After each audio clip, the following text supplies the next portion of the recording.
The Trump administration's already sent Iran a list of conditions to end the conflict. They may deny it, but Tehran says it's already rejected the 15-point proposal. Irani officials का कहना है कि US का proposal one sided है और जो बात करने का रास्ता है वो हमेशा खुला रहेगा, लेकिन जो शराइत हैं वो इतनी सख्त हैं कि इनके ऊपर बात नहीं हो सकती। तो इनमें रद्दोबदल ज़रूरी है। जैसा कि मैंने आपको बताया था अपने पिछले व्लॉग में भी कि ईरान ने भी अपनी शराइत पेश की थी, लेकिन एक जगह जहाँ डेडलॉक आता है वो ये है कि अमेरिका इस खित्ते से अपनी बेसिस ख़त्म कर दे। तो ये कहीं से पॉसिबिलिटी इसकी नज़र नहीं आती। इसी वजह से जहाँ दूसरी साइड नज़र आ रहा था कि अमेरिका अपनी फ़ौजें भी मूव कर रहा है, तो ऐसा ख़्याल था कि शायद बैक वक़्त दोनों चीज़ें चल रही हैं। मज़ाकरात भी दूसरी तरफ ये है कि अगर मज़ाकरात में डेडलॉक आता है या मज़ाकरात नहीं हो पाते, जंग दोबारा पूरे तरीके से शुरू करनी पड़ी, तो फिर इस बार जो जंग शुरू होगी, जंग अभी तक जारी है, ये नहीं है जंग रुक गई है। बस उन्होंने ये बताया था कि जी जो इनका तवानाई का इंफ्रास्ट्रक्चर है उसको हिट नहीं किया जाएगा, जो अभी तक नहीं किया गया है। तो अब इसके ऊपर बात है कि अब अगर दोबारा ये डेडलॉक आया या ये मज़ाकरात वाली बात ही ख़त्म हुई, तो फिर जो हमले होंगे वो बहुत शदीद नौइयत के होंगे। अमेरिका की तरफ से भी ऐसा बोला गया है और ईरान ने भी कहा है कि हम शदीद नौइयत का ही जवाब देंगे।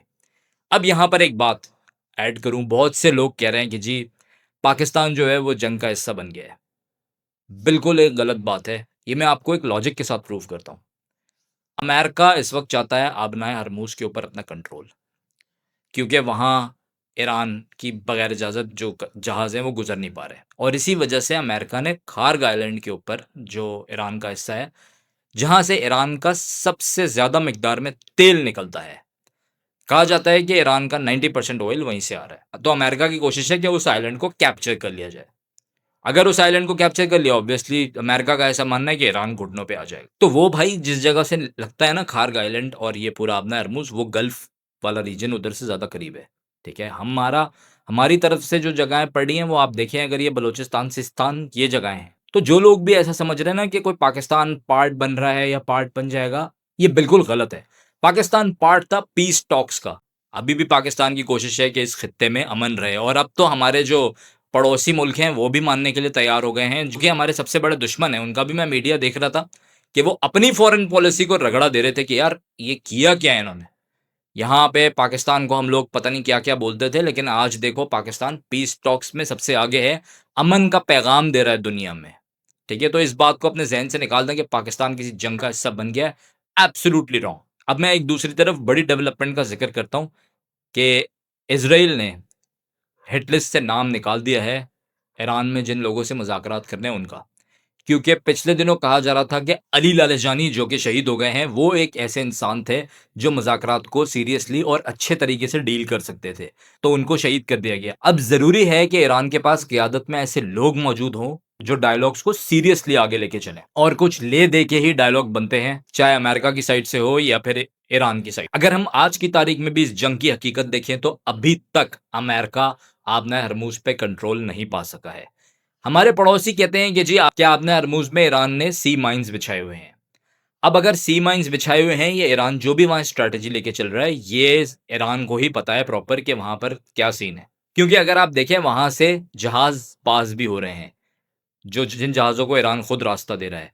ईरान कह रहा है कि हमसे बात करो, ये कंट्रोल हमारे पास है, पैसे देंगे या युआन में डील होगी, जो कुछ भी है, ईरान कह रहा है हमसे बात करो और हमारे अलावा कोई यहाँ ऐसा मौजूद नहीं है जो आपको रास्ता देगा यहाँ से या जाने की परमिशन देगा। सारी बात इसके ऊपर मौजूद है। गल्फ का जो सामान है 300 के करीब बताया जाता है कि वहाँ पर अभी जहाज़ खड़े हुए हैं, ये शायद और ज़्यादा तादाद में। तो ये अगर डील शुरू हो जाती है युआन के अंदर, तो ये बहुत बड़ा एक डेंट होगा डॉलर पर। वहीं पे अब मैं आता हूँ दूसरी तरफ प्रेज़िडेंट ट्रंप पर। प्रेज़िडेंट ट्रंप ने जो बयानात दिए कि अब मैं और आयतुल्लाह मिलकर चलाएँगे आबना हरमूज़, वहाँ पे दूसरी तरफ बोला ईरान जी हमें ऐसा तोहफ़ा दिया ईरान ने कि दिल खुश हो गया है। ये सारे स्टेटमेंट्स क्यों दे रहे हैं वो और इनकी वजह क्या है?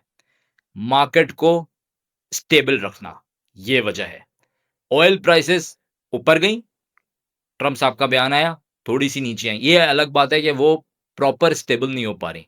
ऊपर नीचे चल रहा है, फिर से थोड़ी देर के बाद जब ईरान ने दोबारा हमले किए वापस, जब जंग चलती है ऑब्वियसली ईरान भी वापस हमले अटैक करता है, इज़राइल के ऊपर कर रहा है अटैक, फिर से ऑयल प्राइस ऊपर।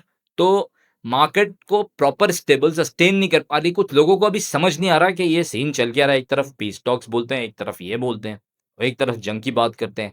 मोसाद के जो डायरेक्टर हैं, इज़राइल की जो एजेंसी है मोसाद, उसके जो डायरेक्टर हैं, उन्होंने बोला है कि 1 साल लगेगा रिजीम चेंज में ईरान के अंदर, अगर हम ज़मीनी ऑपरेशन करें तो।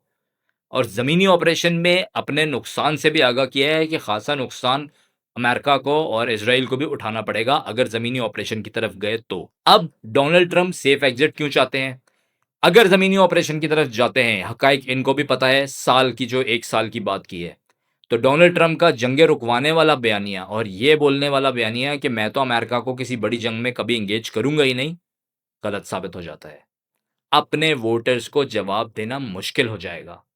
ये मेन रीज़न है, वो चाहते हैं कि किसी तरीके से सेफ एग्ज़िट मिल जाए। लेकिन सेफ एग्ज़िट में अमेरिका की ज़ारादारी भी कायम रहे, जो कि ईरान ने काफ़ी हद तक उसके ऊपर डेंट मार दिया है। F-35 जो जहाज़ था इनका, जिसके बारे में कहा जाता था कि ये तो अमेरिका किसी को बेचेगा ही नहीं और ये तो वो जहाज़ है सिर्फ़ अमेरिका के पास है और उसके बड़े फ़वाइद बताए जाते थे, उसको हिट किया ईरान ने, हंगामी लैंडिंग की।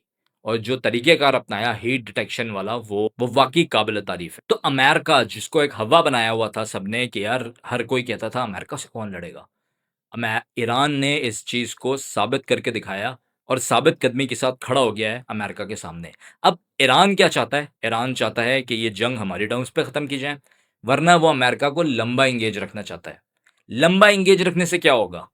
अमेरिका की इकोनॉमी के ऊपर डेंट पड़ रहा है। बिलियंस ऑफ डॉलर्स खर्च करने पड़ रहे हैं भाई इस जंग के लिए उनको। और उसी के साथ-साथ प्रेज़िडेंट साहब को अब जवाब देना होगा अपनी अवाम को। ऑपोज़िशन उनके ऊपर उँगलियाँ उठा रही है और अब अगर आप देखें तो उनकी जो अपनी कैबिनेट है, उसमें भी लोग अब उनको ये जो जंग वाले स्टेटमेंट्स हैं ना, इनसे ज़रा डिस्टेंट करते जा रहे हैं। और मैं समझ रहा हूँ अभी तक कि ये ईरान चाह रहा है इसको तवील करना, ना इज़राइल रुकना चाह रहा है और ईरान भी नहीं रुकना चाह रहा। लेकिन अमेरिका को अपने आप को बचाने के लिए इस वक़्त शदीद ज़रूरत है एक सेफ एग्ज़िट की। आप लोगों का इस बारे में क्या ख़्याल है? ज़रूर अपनी राय से आगाह कीजिएगा और मैं अपना इंस्टाग्राम शेयर कर रहा हूँ, वहाँ पर आप मुझे मैसेज कर बता सकते हैं कि आप इस बारे में क्या सोचते हैं और वहाँ पर भी मुझे ज़रूर फ़ॉलो कीजिएगा। अगर वीडियो पसंद आए, लाइक कीजिए, चैनल को ज़रूर सब्सक्राइब कीजिए। अल्लाह पाकिस्तान का हामी और नासिर रहे।